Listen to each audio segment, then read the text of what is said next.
இயக்குனர் மாரி செல்வராஜ் அவர்கள் இயக்கிய பைசன் திரைப்படத்தை இந்திய கம்யூனிஸ்ட் கட்சியினுடைய முன்னணி தோழர்களுடன் பார்க்கிற வாய்ப்பு எனக்கு கிடைத்தது. இது திரைப்படம் அல்ல, திரை காவியம். நாடுகளின் சண்டைகளை கூட கடந்து ஒரு நட்பை உருவாக்குவதற்கு தான் உலகில் ஒலிம்பிக் உருவாக்கப்பட்டது. இந்த திரைப்படத்தின் மூலம் சமூகத்தில் நிலவுகிற நீண்ட நெடுநாள் பகைகளை விளையாட்டு கடக்க முடியும் என்பதை காட்டியிருக்கிறார்.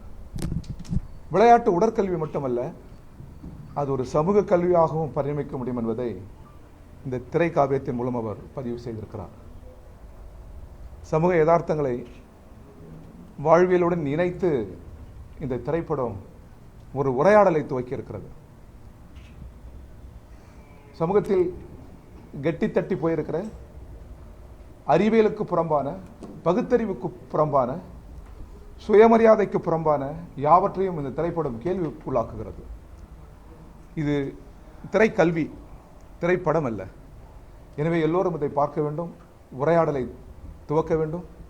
சமூகத்தில் நீண்ட நெடுங்காலமாக நீதியின் மீது பொருத்தப்பட்டிருக்கிற இந்த மௌன போர்வையை விளக்குகிறது இந்த திரைப்படம். எல்லோரையும் உரையாட தோன்றுகிறது.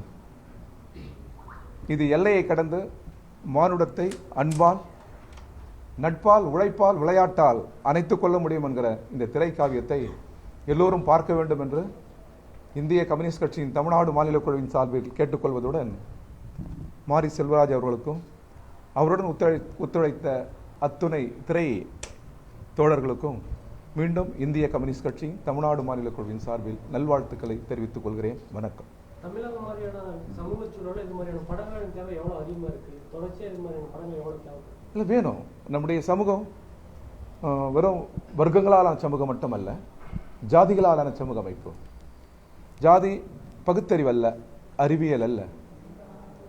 மனிதனை பிரிக்கிற எல்லா தடைகளையும் தாண்டி மனிதனை அணைக்கிற, மனித தோழமையை, அன்பை நேசிக்கிற யாவற்றையும் நாம் ஏற்றுக்கொள்ள வேண்டும், அணைத்துக் கொள்ள வேண்டும் என்கிற இந்த திரைப்படத்தினுடைய உரையாடலை நாங்கள் ஏற்கிறோம், இதை முன்மொழிகிறோம்.